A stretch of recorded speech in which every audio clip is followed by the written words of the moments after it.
Mesdames et messieurs, un grand vent de liberté aurait pu se lever sur le pays. Le sort des urnes, que je respecte, en a voulu autrement.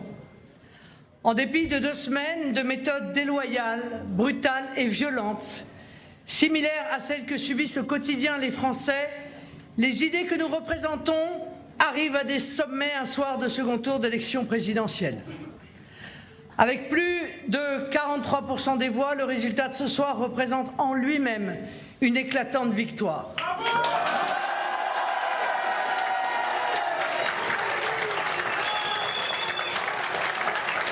Des millions de nos compatriotes ont fait le choix du camp national et du changement. J'adresse ainsi ma plus profonde gratitude à tous ceux qui m'ont fait confiance au premier tour et tous ceux qui par millions nous ont rejoints au second.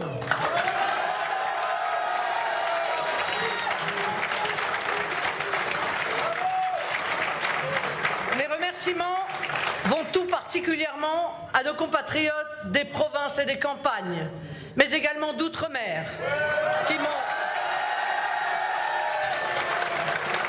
m'ont largement placé en tête du second tour avec une force extraordinaire qui m'honore et me touche sincèrement. Cette France trop oubliée, nous ne l'oublions pas. Déterminés, nous le sommes plus que jamais, et notre volonté de défendre les Français est encore renforcée. Je n'ai aujourd'hui aucun ressentiment ni rancœur. Enterrés, nous l'avons été 1000 fois, et 1000 fois l'histoire a donné tort à ceux qui prévoyaient ou espéraient notre disparition. Dans cette défaite, je ne peux m'empêcher de sentir une forme d'espérance. Ce résultat constitue pour nos dirigeants français comme pour les dirigeants européens le témoignage d'une grande défiance du peuple français à leur égard qu'ils ne peuvent ignorer, et celui de l'aspiration largement partagée d'un grand changement.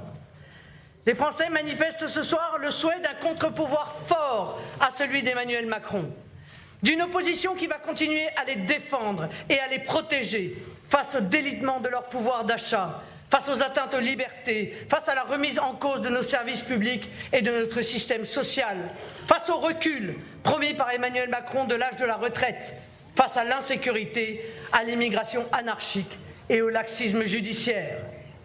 En effet, je crains ce soir que le quinquennat qui s'ouvre ne rompra pas avec les pratiques méprisantes et brutales du précédent et qu'Emmanuel Macron ne fera rien pour réparer les fractures qui divisent notre pays et font souffrir nos compatriotes. Alors oui, pour éviter cet accaparement des pouvoirs par quelques-uns, plus que jamais, je poursuivrai mon engagement pour la France et les Français avec l'énergie, la persévérance et l'affection que vous me connaissez.